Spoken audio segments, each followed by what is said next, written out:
हे महाराज श्री नमोस्तु नमोस्तु नमोस्तु। बोली बोली प्रमाण सागर जी महाराज की जय जय जय। पूज्यवर मुनि श्री संधान सागर जी महाराज जी के पावन श्री चरणों में शंका समाधान के इस दिव्य सत्र को आगे बढ़ाने के लिए प्रार्थना।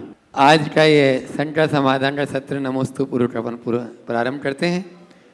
और प्रथम प्रश्न गुरु चरणों में भोपाल से डॉक्टर DK जैन प्रियंका जैन नमोस्तु पूर्वक पूछ रही हैं, रण क्षेत्र में युद्ध करने वाले रामचंद्र जी को अनंतानुबंधी कसाई नहीं, 6 खंड पर विजय प्राप्त करने वाले भरत चक्रवर्ती को अनंतानुबंधी कसाई नहीं, लेकिन शांति से अपने व्यापार में ही मस्त रहने वाले जीव को अनंतानुबंधी कसाई हो सकती है। तो गुरुदेव ये अनंतानुबंधी चतुष्क आखिर है क्या, वासना काल क्या होता है, कृपया शंका का समाधान कर अनुग्रह करें।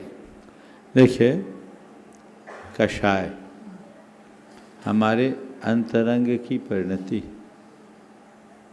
और कषायों का संबंध है बाहर की क्रियाओं से कम भीतर के अभिप्राय से ज़्यादा है।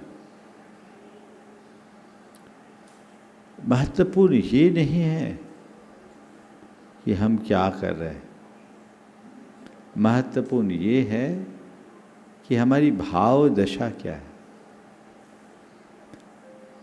एक सम्यक दृष्टि जीव और एक मिथ्या दृष्टि जीव की भाव दशा में जमीन आसमान का अंतर होता है। सम्यक दृष्टि का उद्देश्य आत्म कल्याण का होता है, वह सबको हे मानकर चलता है, और मिथ्या दृष्टि उन सब चीज़ों को उपादेय मान करके चलता है। इसलिए उसके अंदर की कषायों की प्रगाढ़ता होती है, जबकि सम्यक दृष्टि में वैसी प्रगाढ़ता नहीं होती। रामचंद्र जी ने युद्ध नहीं किया, युद्ध उनके जीवन की विवस्था थी, युद्ध उन्हें करना पड़ा। उन्होंने तो हमेशा कहा था कि हमें तुम्हारी लंका से कोई प्रयोजन नहीं, हमारी सीता को लौटा दो, और वो अपने राज धर्म के तहत युद्ध किया। इसलिए ये कर्तव्य बुद्धि से कोई काम करे तो उसमें कषाय हावी नहीं होती, लेकिन एक व्यक्ति कर्ता भाव से काम करेगा तो कषाय होगा। इसी तरह भरत चक्रवर्ती ने 6 खंड पे अपना साम्राज्य स्थापित किया और बहुत युद्ध लड़े। तो कहते हैं, कहने को है कि उन्होंने 6 खंड पर साम्राज्य स्थापित करने के लिए दिग्विजय यात्रा की, पर सच्चे अर्थों में उन्होंने पूरे 6 खंड पृथ्वी को एक सूत्र में पिरोने के लिए दिग्विजय यात्रा की। उद्देश्य दूसरा था। उन्होंने किसी को हथियाया नहीं, केवल उन पर एक नियंत्रण स्थापित किया, और अंत में वे सब त्याग करके गए। इसलिए उनके अंदर अनंतानुबंधी कषाय हावी नहीं हो पाए। पर एक साधारण व्यक्ति जो इन्हीं चीज़ों में पूरी तरह आसक्त है, वो अनंतानुबंधी कषाय से ग्रसित होगा। तो जो मैंने पहला वाक्य बोला, हमारे कषायों का संबंध हमारी क्रियाओं की अपेक्षा हमारे भावों से ज़्यादा गहरा है। तो अंतर की भाव दशा सही होनी चाहिए। दूसरी बात, आपने पूछा वासना काल क्या है। शास्त्रीय परिभाषा है, उदया भावेपि संस्कार कालः वासना कालः। उदय के अभाव में भी कर्म का उदय नहीं है, लेकिन वैसे संस्कार का बना रहना ये वासना काल है। कई बार ऐसा होता है कि कर्म का उदय आया चला गया, लेकिन उसका प्रभाव हमारी चित्त चेतना पर एक लंबे समय तक बना रहता है। सपोज आपने किसी से लड़ाई लड़ी, गुस्सा किया, गुस्सा का वेग ठंडा है, लेकिन अभी दिमाग ठंडा नहीं है, अंतरंग में लहर है। कहते हैं ना, भांग पीने के बाद भांग की लहर उठती है। मेरा अनुभव नहीं है, सुने चक्कर में पड़ोगे, ऐसा अनुभव हुआ नहीं कभी। तो भांग पीने के बाद मैं कह दूँ, नहीं तो कहो भाई गड़बड़ होता, तो मुझे कहने में भी कोई दिक्कत नहीं। तो भांग, ऐसा कहा जाता कि भांग पी ले तो उसकी लहर तो चढ़ेगी। तो ऐसे ही पिया, कषाय पहले से उदय में आया, उसकी लहर बने रहना, इसका नाम है वासना का, ऐसा समझना चाहिए। अपने बीच में तीर्थंकर महावीर यूनिवर्सिटी मुरादाबाद के डॉक्टर अर्चना जी जैन, डॉक्टर रवि जी जैन यहाँ पर उपस्थित हैं। गुरु चरणों में अपना प्रश्न करेंगे। पूरे ग्रुप के साथ में एक बार जोरदार ताली बजा दीजिए। नमोस्तु महाराज जी, नमोस्तु महाराज जी, सभी महाराज जियों के चरणों में नमोस्तु। महाराज जी, मैं अभी सिंगापुर और मलेशिया गए थे और वहाँ आपने जो मूर्ति प्रतिष्ठित करे वहाँ दर्शन किए हमने, और मैंने वहाँ नमोकार मंत्र हीलिंग का सेशन भी लिया। तो नमोकार मंत्र हीलिंग में केवल पंच परमेष्ठी भगवान के 5 रंग और राम रीम रूम रोम रहा बीजाक्षर हैं। तो वहाँ मुझे किसी ने कहा कि मंत्र हीलिंग तो मिथ्यात्व में आता है। तो मुझे ये शंका आप मेरी प्लीज़ क्लियर कर दीजिए और उनको भी बता दीजिए कि क्या नमोकार मंत्र हीलिंग मिथ्यात्व में आता है।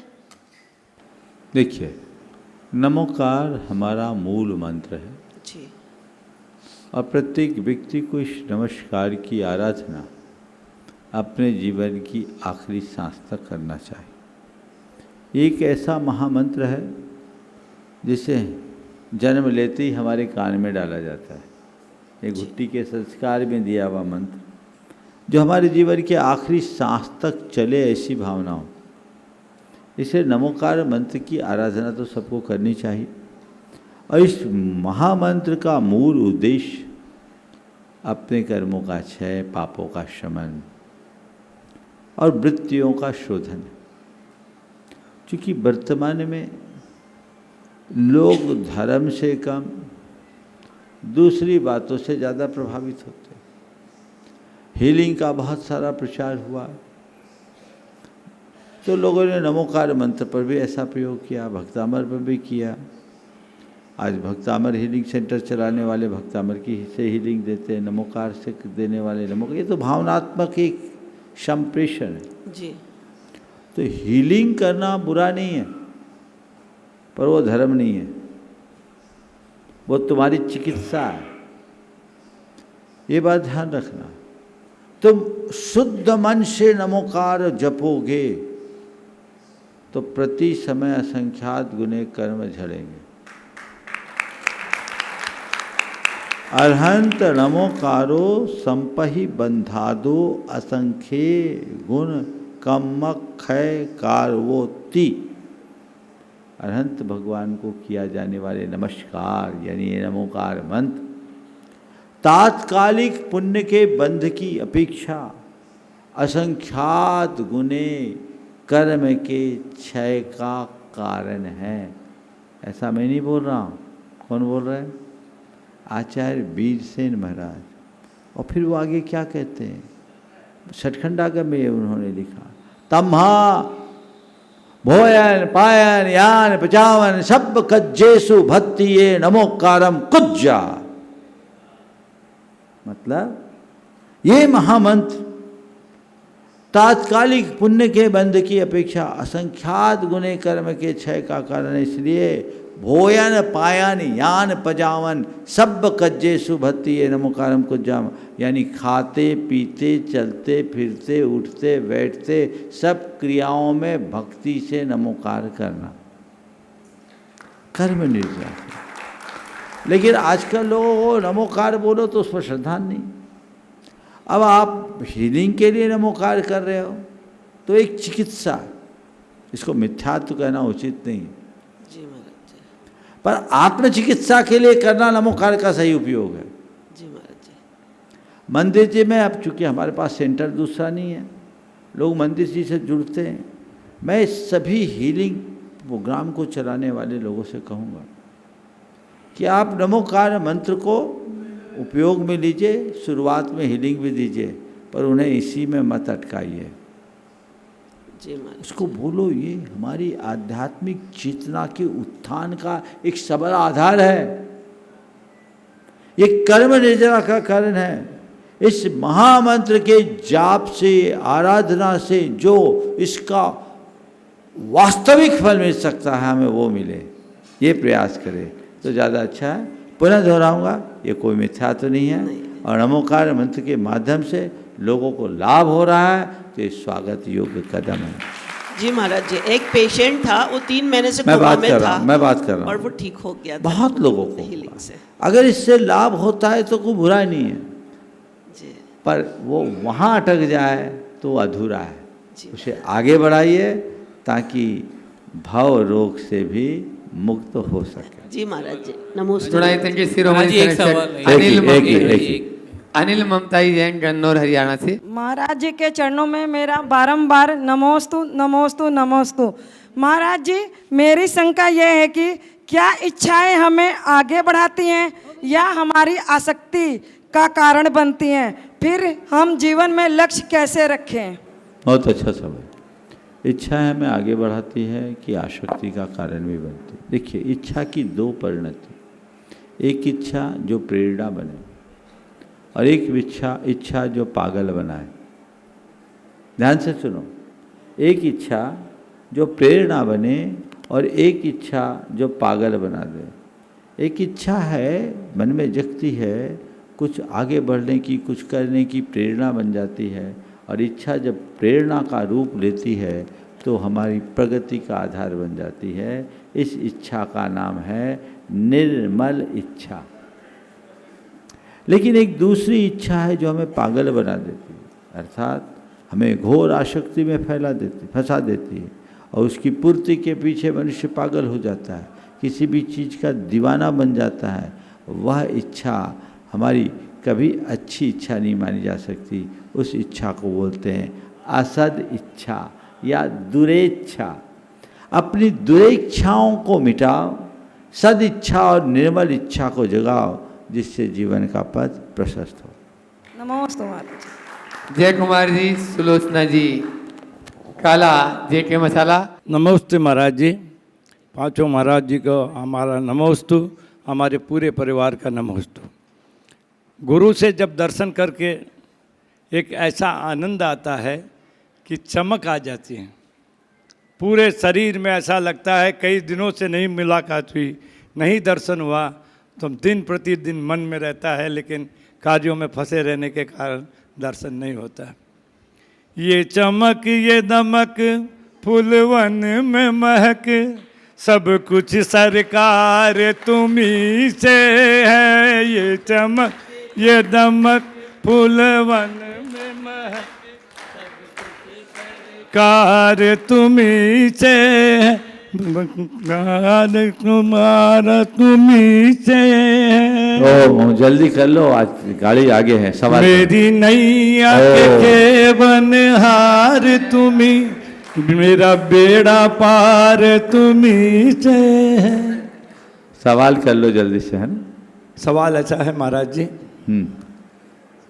कि एक व्यक्ति के पास अपार धन है और उसके भाई भतीजों के पास खाने का सामान भी नहीं है और वो कर्ज में डूबा जा रहा है। लेकिन वो व्यक्ति जहाँ पे भी जाता है अपनी चंचल लक्ष्मी का उपयोग जहाँ पर बोलियाँ होती है वहाँ पर अच्छी तरह से करता है। तो मेरे मन में एक भाव आया कि क्यों नहीं वो अपने भाइयों की ओर देखता है, अपने भतीजों की ओर देखता है और जहाँ पर सामूहिक बोलियाँ होती है वहाँ बढ़ चढ़ कर भाग लेता है। ये कहाँ तक उचित है? नमोस्तु महाराज। देखिए, हर समर्थ व्यक्ति का ये दायित्व है कि अपने इर्द गिर्द रहने वाले असमर्थ लोगों को सहयोग देकर समर्थ बनाए। इसमें भाई की बात तो बहुत दूर की है। हमारा धर्म तो साधर्मी भाइयों के लिए भी प्रेरणा देता है कि हर समर्थ आदमी दूसरे असमर्थ को समर्थ दे। जो मनुष्य समर्थ होकर के भी किसी असमर्थ का सहारा नहीं बनता, उसके समर्थ होने पर ही प्रश्न चिन्ह लग जाता है। इसलिए ये बात मैं नहीं कह रहा हूँ, ये हमारे शास्त्रों में लिखा। आचार्य वीर नंदी महाराज ने इस बात को अपने शब्दों में यूँ लिखा कि जैनानाम आपदगतांस तस्मात् उपकुर्वन्तु सर्वथा यो समर्थोप्युपेक्षेत स कथम समयी भवे। उसके समर्थ, उसके सम्यक दृष्टि होने पर भी प्रश्न चिन्ह, इसलिए ऐसा करना तो चाहिए ही। जहाँ तक धर्म के क्षेत्र में दान देने की बात है, उसमें कटौती कतई नहीं करना। अगर कोई व्यक्ति दान दे रहा है तो ये प्रशंसनीय है, उसकी आलोचना मत करो, ऐसा दान करने से क्या फ़ायदा। उसे प्रेरणा दो कि भैया यहाँ दान कर रहे हो, यहाँ सहयोग करो। दान धर्म के क्षेत्र में होता, भाई को दान नहीं दिया जाता, भाई को सहयोग दिया जाता है। साधर्मी के लिए दान नहीं होता, साधर्मी के लिए सहयोग होता है। दान परमार्थ की प्रेरणा से है और सहयोग मानवीय भावना से है। ये बात सत्य है, जिस मनुष्य के हृदय में मानवीय भावनाएं नहीं होती वो कभी परमार्थ नहीं कर सकता। मानवीय भावनाओं से शून्य मनुष्य की परमार्थ की क्रियाएं व्यर्थ हो जाती। तो उसे प्रेरणा ये दीजिए कि भाई तुम ये करते हो, बहुत प्रसन्नता होती। उसकी आलोचना मत कीजिए, पर क्या अच्छा हो। हम जब देखते हैं कि एक भाई इतना अच्छा कर रहा है और दूसरे भाई को अभावग्रस्त होते हुए देखते हैं, तो हमारे मन में तो एक ही भावना होती है कि कब वह भी तुम्हारी तरह इतना समर्थ हो जाए। और हमें दिखता है कि तुम्हारे थोड़े से सहारे से वो पूरा कर ले। कई बार इसका एक दूसरा पहलू भी सामने आया। लोगों को लगता है कि एक भाई दूसरे भाई को सपोर्ट नहीं कर रहा है, पर कई बार प्रसंग दूसरा होता है। मैं एक स्थान पर था, एक व्यक्ति करोड़पति आदमी, खांटी करोड़पति, मैं अगर करोड़पति कहूँ तो नहीं, वो तो उससे ऊपर वाला आदमी था। और उसका एक भाई हलवाई का काम करता था। हलवाई भी मतलब क्या, दिहाड़ी पे हलवाईगिरी करता था। लोगों ने मुझसे कहा महाराज एक तरफ ये है और एक भाई हलवाई है। मैंने उनसे पूछा भाई क्या है। बोले महाराज जी मुझे भी बहुत शर्मिंदगी लगती है, पर मैं क्या कहूँ भैया बड़े स्वाभिमानी। मैंने कई बार कई तरीके से प्रयास किया, तो सीधे शब्दों में कहते हैं तू अपना पैसा अपने पास रख, भगवान ने मुझे इतना समर्थ बनाया है कि मैं अपना घर चला सकता हूँ। तेरा पुण्य तेरे साथ, मेरा पुण्य मेरे साथ। तेरे पास करोड़ों हैं, मैं उसकी तरफ देखता नहीं, मैं तो इतना देखता हूँ कि भगवान की इतनी कृपा है कि मेरा और मेरे परिवार का भरण पोषण हो जाता है, और उसमें से जो थोड़ा बहुत बचता है कहीं बहुत शक्ति के अनुसार दान पुण्य भी कर लेता हूँ, मुझे कुछ नहीं करना। बोले महाराज मैं चाहता हूँ। फिर उसने कहा उसका एक बेटा होशियार था, उसकी आईआईटी की तैयारी करा के उसको आईआईटी की परीक्षा करा दिला के आईआईटी में उसका एडमिशन हुआ। वो चाह कि इसके लिए पूरी फीस मैं दे दूं। बाप तो बाप, बेटा और 2 कदम आगे। उसने लोन लिया, लेकिन किसी का सहयोग नहीं लिया। सगा भाई जिसके लिए बहुत साधारण सी बात थी, बोले हमें नहीं चाहिए। और उसके बाद जब मैं था, ये राजस्थान की बात है, 2 साल में उस बच्चे का, उनका बेटा था, मुंबई से आईआईटी किया, और उसका पहली बार में बहुत ब्रिलियंट लड़का था, 60 लाख का पैकेज लग गया। आज आगे बढ़ गया। तो कहने का तात्पर्य यह है कि मैं अगर कहूँ तो ऐसे व्यक्ति की मैं बहुत सराहना करूँगा। उसने कभी अपने भाई की शिकायत नहीं की, भाई से कोई अपेक्षा नहीं की। भाई भी देना चाह रहा है, वो लेना नहीं चाह रहा है। और मज़ा तभी है जब सामने वाला देना चाहे और जिसे दिया जाए वो हाथ जोड़े, बोले जरूरत नहीं है, आपका आशीर्वाद ही करो। ये भाव अंतर जगाओ, अपना स्वाभिमान जगाओ, दीनता और हीनता की भावना नहीं आनी चाहिए। तो पुनः कहूँ, ऐसा जो भी कर रहे हैं उनको चाहिए कि इस तरफ भी ध्यान दे, ये हमारा कर्तव्य है। लेकिन ऐसा करने वालों को आलोचना मत करो, उसको प्रेरणा दो। नमोस्तु भगवान, नमोस्तु भगवान। जी हम एक क्वेश्चन करें? एक ही कल कर लो। कल जितेंद्र जी, अनिता जी सेठी हाट पिपलिया, श्रीमती मैना जी, दिलीप जी पाटोदी, सोनकच्छ। मैं चाहूँगा 8 प्रश्न आप लोग तय कर लें। चिद्रू भाई और मुकेश भाई वो भी, हाँ, वो अपना प्रश्न करेंगे, तैयार रहेंगे। इसके बाद में बाल ब्रह्मचारी चिद्रू भैया, बाल ब्रह्मचारी मुकेश भैया। नमोस्तु महाराज जी, नमोस्तु महाराज जी। संपूर्ण मुनि संघ के चरणों में बारंबार नमोस्तु। महाराज जी, मेरी शंका है कि वर्तमान में व्यापार व्यवसाय उन्नति या शिक्षा का निमित्त बनाकर व्यक्ति गांव से शहर की ओर अग्रसर हो रहा है और गांव धीरे धीरे खाली होते जा रहे हैं। ऐसी परिस्थिति में धरोहर, संपन्न जिनालय एवं अन्य समाज का संरक्षण किस प्रकार हो सकता है? कृपया समाधान करें। नमोस्तु। यह बड़ा गंभीर सवाल अक्सर आता है और मैंने इस विषय में अपना मंतव्य अनेक बार बोला। अब आप तो गांव खाली होने की बात कर रहे हो, मैं तो शहर खाली होता देख रहा हूँ। और छोटे मोटे शहर नहीं, भोपाल, इंदौर और जयपुर जैसे शहर की कहानी देख रहा हूँ। सब के बच्चे बाहर महानगरों में या विलायत में, भारत की सीमा से बाहर रह रहे हैं। 5-5 हज़ार वर्ग फुट का घर है, कईयों की तो 10-10 हज़ार फुट की कोठियाँ हैं और रहने वाले केवल 2 हैं या किसी में 1। ये बड़ी समस्या है। वो जहाँ वहाँ सेटल हो गए, सब लोग सीनियर सिटीजन भर रह गए हैं। मुझे लगता है कि हमारी समाज की युवा पीढ़ी कुछ सालों में कुछ शहरों में सिमट करके रह जाएगी, अब बाकी शहरों में केवल ये बूढ़े लोग रहेंगे और इनके परलोक चले जाने के बाद वहाँ हमारा वजूद ही ख़त्म हो जाएगा। ये पूरे डेमोग्राफी को चेंज करेगा। मैंने ये बात सरकार के वरिष्ठ लोगों तक भी पहुँचाई है, क्योंकि इससे होने वाले कुपरिणाम अभी बहुत गंभीर खतरे का संकेत दे रहे हैं, जिस पर विचार करना चाहिए। और इसके लिए मैंने जो विचार किया कि आज उच्च शिक्षा आवश्यक है, लोगों को नौकरी जॉब करना ज़रूरी है।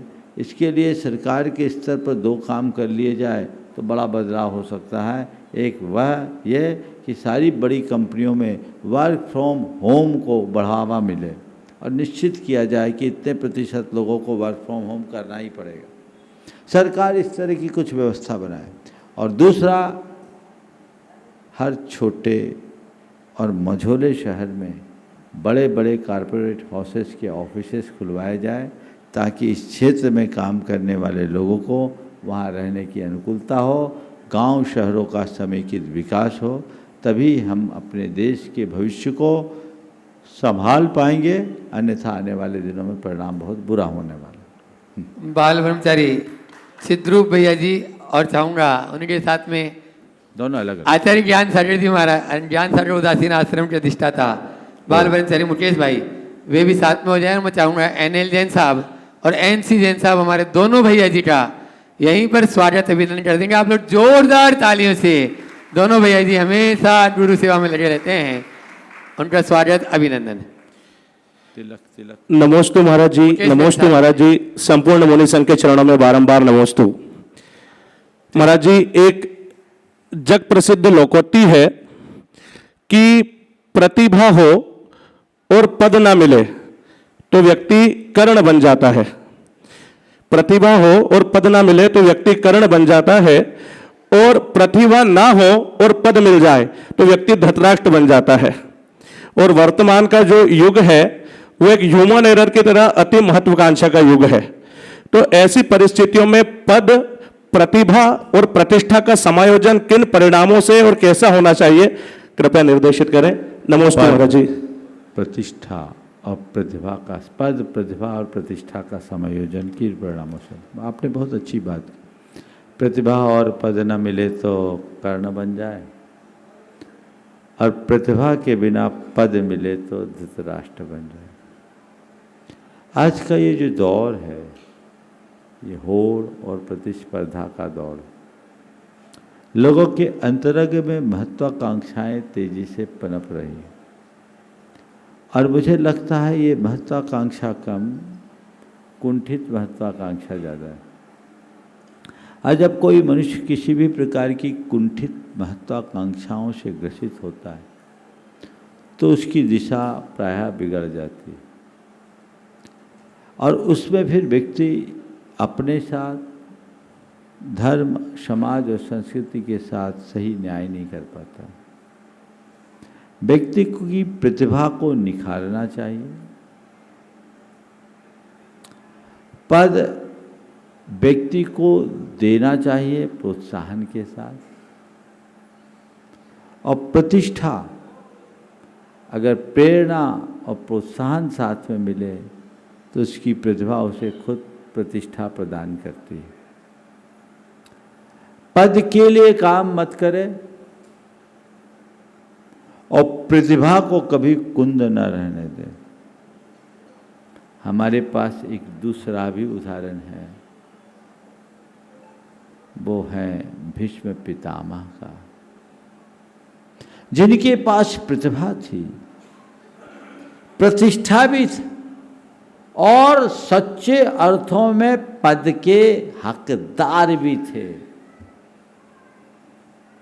लेकिन उन्होंने पद को ठुकराया और अपनी प्रतिभा का लोहा मनवाकर आज भी अपनी प्रतिष्ठा को जीवित रखा है। तो पद के पीछे मत भागो,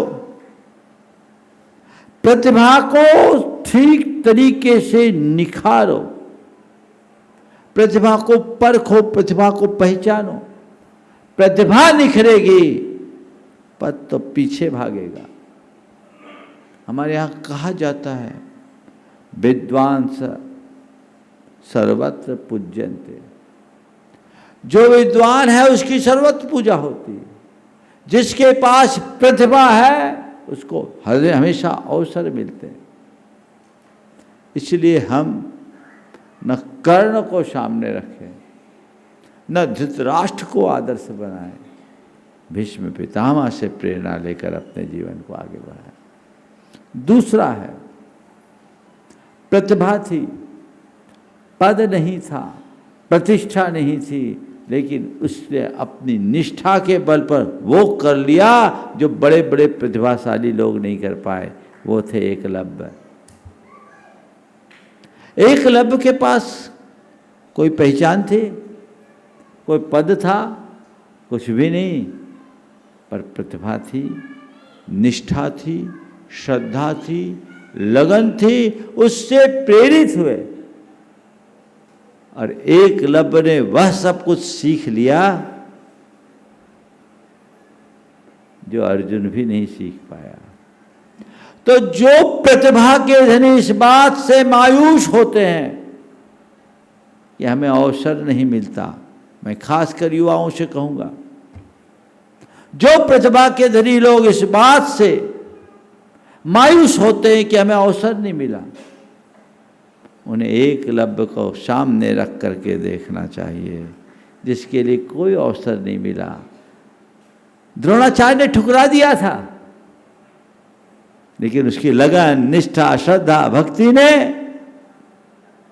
उसे दुनिया का सबसे बड़ा धनुर्धर ही नहीं, अमर बना दिया। वो एकलव्य तो थे ही, एक लक्ष्य थे। तो मैं सभी से बोलना चाहता हूं, प्रतिभा को कभी कुंद मत होने दो। जहां हो अवसर तलाशो, अपनी प्रतिभा को परखो और निखारो। तुम्हारी प्रतिभा में जो जो निखार आएगा, तुम्हारा जीवन सहज स्वीकार होगा। आज कोई तुम्हें पूछता नहीं, कल सब तुम्हारे पीछे आएंगे, और कोई आए या ना आए, हमें जो करना है वो हमें करना है। ये दिशा और दृष्टि लेकर के चलो, कभी कठिनाई नहीं होगी। नमोस्तु बार। नमोस्तु नमोस्तु महाराज जी। मैं चाहूँगा भाई चिद्रू और थोड़ी देर बाद मुकेश भाई जी एक प्रश्न के बाद आएंगे, वो भी अपना सवाल करेंगे। इनका जोरदार अभिनंदन करें। मोहित आरती काला, दिनेश नीलम काला, श्रेयांश क्षमा जैन, जयपुर, गुरु चरणों में अपना 8 प्रश्न करेंगे। सभी एक साथ हो जाएं और उसके बाद तैयार रहेंगे गुणायतन और श्री सेवायतन के प्रवक्ता अविनाश जी जैन। नमोस्तु भगवन, नमोस्तु भगवन, नमोस्तु भगवन। गुरुवर, मैं एक टीचर हूँ और मेरा प्रश्न आज के पेरेंट्स के लिए है।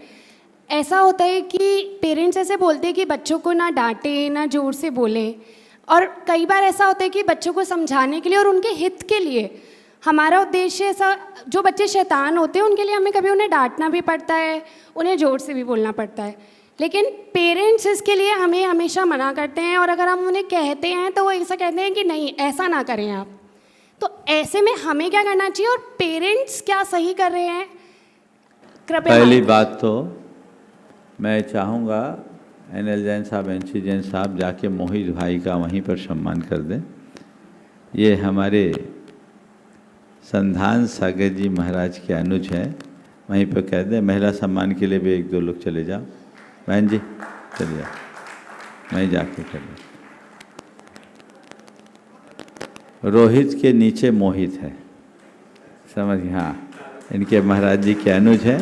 एक बार इनका जोरदार अभिनंदन होना चाहिए। अब काला जी है,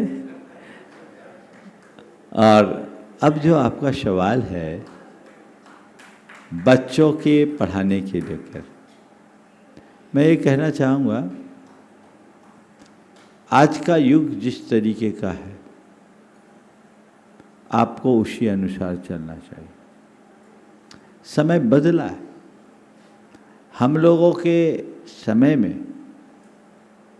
अगर कुछ उधम करने से पहले तो एक आपसे और सलाह दूंगा कि बच्चों के लिए कभी शैतान मत कहना। बच्चा शैतान नहीं होता। बच्चा उद्यमी हो सकता है, उद्दंड हो सकता है, नटखट हो सकता है, चंचल हो सकता है, उपद्रवी हो सकता है। हाँ, मैंने वो सुधार लो। हाँ। एक ने कहा मेरा बेटा बड़ा शैतान है। मैंने कहा तुम कौन हो? तो शैतान का बाप हो जाओ। तो बड़ा शैतान कौन हो गया? इसलिए कभी कोई शैतान शब्द मुख से निकालता है तो मुझे बड़ा असहज लगता है। तो आज से नियम ले लो, और आपके माध्यम से सबसे मैं कहूँगा कि सभी ये नियम ले लो कि हम मुख से शैतान शब्द का प्रयोग नहीं करेंगे। बहुत जिम्मेदार। बिल्कुल। पुराने ज़माने में हमें और हमारे बाद की पीढ़ी तक अगर कोई बच्चा स्कूल में ऊधम करता और उसकी ठुकाई होती थी पक्की, और ये खबर घर पहुंच जाए तो घर में और ठुकाई पड़ती थी, और कुछ गड़बड़ हो जाए तो घर वाले कहते थे इसकी अच्छी ठुकाई करना। तो हम लोग तो ठुक पिट के मजबूत हुए लोग हैं। लेकिन आज का समय बदला, क्योंकि पहले अनेक संतान होती थी, प्यार बढ़ जाता था। अब एक ही बच्चा है तो अब तो पूरा ट्रेंड ही बदल गया। तो मैं तो आपके माध्यम से सभी को, आप जैसे प्रोफेशन में लगे लोगों को प्रेरणा दूंगा, ठोकना पिटना अच्छी बात नहीं है, ना कानून इसकी इजाज़त देता है, ना आज का वैसा समय है, ना अभिभावक चाहते। डांट डपट बंद कीजिए, लेकिन उनको अपने चरित्र और व्यवहार से सिखाना शुरू कीजिए। आप नहीं, आपका आचरण बोले, वो बच्चों पर स्थायी छाप। बोली का असर अल्पकालिक होता है और हमारे आचरण की छाप अमिट होती है। विडंबना ये है कि हम बच्चों से चाहते हैं, वो खुद भी नहीं कर पाते। आपके लिए नहीं बोल रहा हूँ मैं, आप तो शायद करती होगी और मैं आशीर्वाद देता हूँ कि करते रहना। लेकिन अपेक्षा क्या है, ये दृष्टिकोण अंतरंग में होना चाहिए। उसके अनुरूप बदलाव आए तो जीवन में आनंद आएगा, रुक सकता है। नमस्ते। बिना श्रुतधाम से राकेश कुमारी जैन जो आज गुणायत से जुड़े हैं। और गुरुदेव के चरणों में नमोस्तु नमोस्तु नमोस्तु। गुरुदेव, एक समय था जब हम प्रवचन लिखते समय कापियाँ पर कापियाँ भर देते थे और समय बीता, मोबाइल इंटरनेट का ज़माना आया, लिखना छूटा और टाइप आ गया। अब आगे युग AI का है। गुरुदेव, क्या मानवीय गुणों की कद्र आगे समाप्त हो जाएगी? नमोस्तु नमोस्तु नमोस्तु। देखिए, समय के अनुरूप चीज़ें बदलती है।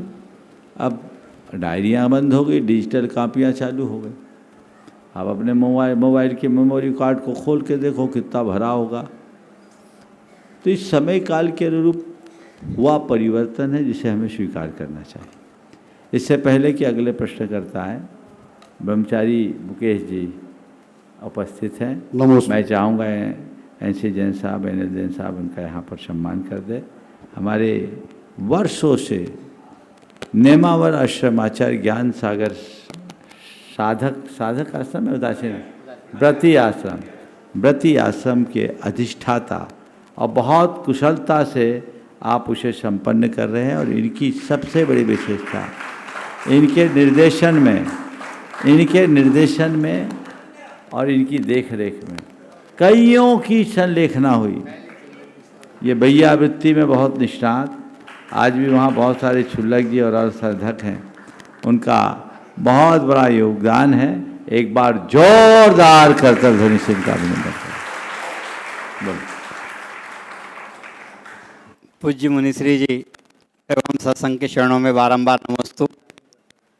जैसा कि महाराज जी 3-4 दिन पहले सिद्ध चक्र महामंडल विधान के निमित्त प्रश्न हुआ था, मैं उसमें थोड़ा सा स्पष्टीकरण चाह रहा था कि सिद्ध चक्र महामंडल विधान 8 दिन का होता है और उसका जो जिसको हम 28 कहते हैं उसके साथ क्या संबंध है, और अगर सिद्ध भूमि पर वो होता है तो उसका और कोई विशेष फल होता है क्या? बारंबार नमस्तु। देखिए, आपने सिद्धचक्र विधान के संदर्भ में बात की, उस दिन भी मैंने बात की थी और एक बात की थी कि अष्टानिकी पूजा के कारण लोगों के मन में एक भ्रम हो गया कि इसे अष्टानिका में ही करना चाहिए। अष्टानिकी यानी अष्ट अन्नी, यानी 8 दिन की पूजा, 8 दिवसीय पूजा को अष्टानिकी पूजा कहते हैं। अष्टानिका अलग है, 8 दिवसीय पूजा अलग है। इसलिए सिद्ध चक्र विधान अष्टानिकी पूजा है, यानी 8 दिन में करने योग्य पूजा है। 28 में ही करे कोई जरूरी नहीं, आप कभी भी कर सकते हैं। जब भी करो 8 दिन की करो, उसे अपनी 28 मान लो, बीच में मत करो। सामान्य स्थान में करने का सामान्य प्रभाव, सिद्ध क्षेत्र में सिद्धों की आराधना का विशेष प्रभाव, तो सिद्ध क्षेत्रों में करो अति उत्तम है, और शाश्वत सिद्ध क्षेत्र में करो सर्वोत्तम है। जैसी व्यवस्था करे वैसा करें। हे स्वामी जी, नमोस्तु नमोस्तु नमोस्तु। स्वामी जी, सब इसके बाद तुरुधाम बीना से संदीप सरल भैया जी की ओर से भी नमोस्तु नमोस्तु नमोस्तु। समस्त मुनि संघ के चरणों में नमोस्तु नमोस्तु नमोस्तु। महाराज जी, मेरा प्रश्न है कि वर्तमान काल की 24वीं का हमें अनेक वर्षों पुराना ज्ञान प्राप्त है। प्राचीन जिनबिंब व जनालय भी मिलते हैं, और अधिक पीछे देखें तो रामायण काल व महाभारत काल लगभग 8-9 हजार साल पहले की घटनाओं में जैन तीर्थंकरों का उल्लेख हमें मिलता है। परंतु भूतकाल व भविष्य काल की जो कि कोड़ा कोड़ी सागर पूर्व या सागर बाद में होंगे, उस काल की 24वीं के नाम हमारे पास कैसे आए और इन्हें कैसे लिपिबद्ध किया गया? हे स्वामी जी, समाधान करें। ये सब भगवान की वाणी से निश्चित है। 24वीं की परंपरा अनादि से है, वो निरंतर चलते आ रही है, इसलिए वो उसी से संबद्ध मानना चाहिए। भगवान के द्वारा कथित है, इसलिए उसको देखें। आगे नमोस्तु महाराज, नमोस्तु। हाँ, चलिए एक बार मैं चाहूँगा, समय हो गया आखिरी, एक बार ब्रह्मचारी महावीर जी का वहीं पर सम्मान कर दीजिए। NC जैन साहब, इनका सवाल आज लंबित रखते हैं, कल इनका सवाल होगा, एक बार वहीं पर सम्मान कर दीजिए। बोलिए, हाँ वहीं पर कर दे, एक बार बोलिए। अहिंसा परमो धर्म की।